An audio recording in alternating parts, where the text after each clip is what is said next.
Assalamualaikum warahmatullahi wabarakatuh. Kembali lagi bersama sahabat nakes meraih impian ya. Kali ini sahabat nakes akan bagi-bagi soal tentang kebidanan lagi ya. Teman-teman yang belum klik tombol subscribe-nya dan belum mampir ke akun sahabat nakes, mampir dulu deh, nggak akan rugi ya. Mampir dulu dan jangan lupa untuk subscribe dan like-nya dulu. Nah, yang belum tinggalkan jejak komen, nah catat di kira-kira kita mau bahas apa berikutnya, catat di kolom komentar ya.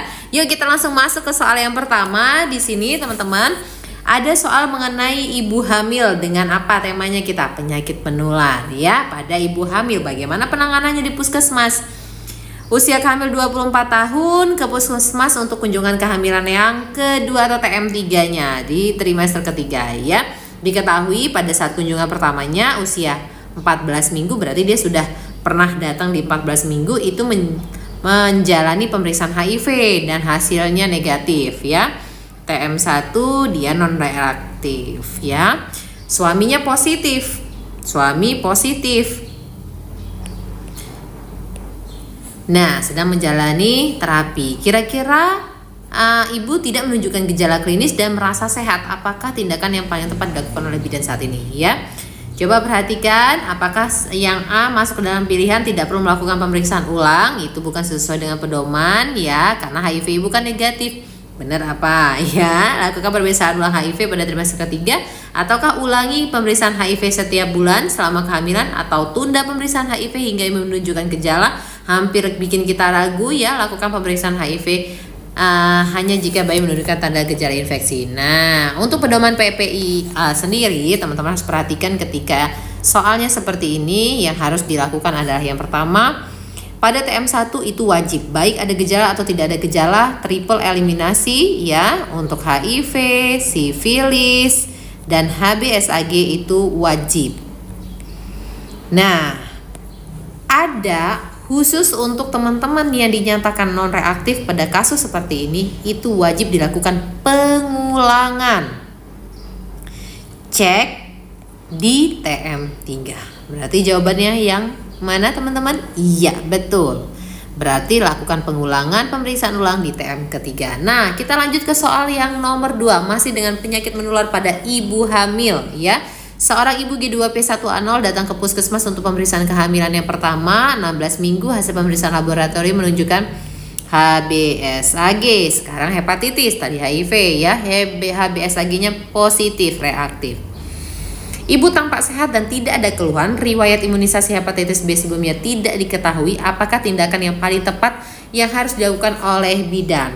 Pada ibu dengan HBsAg reaktif, yang harus dilakukan adalah kita mencegah agar tidak tertular pada bayi dengan cara apa? Memberikan vaksin HBIG pada bayi ya, segera setelah lahir. Yang A bukan, C bukan, D bukan, E bukan. Berarti jawabannya adalah B, memberikan vaksin HBIG maupun hepatitis B0 setelah lahir ya.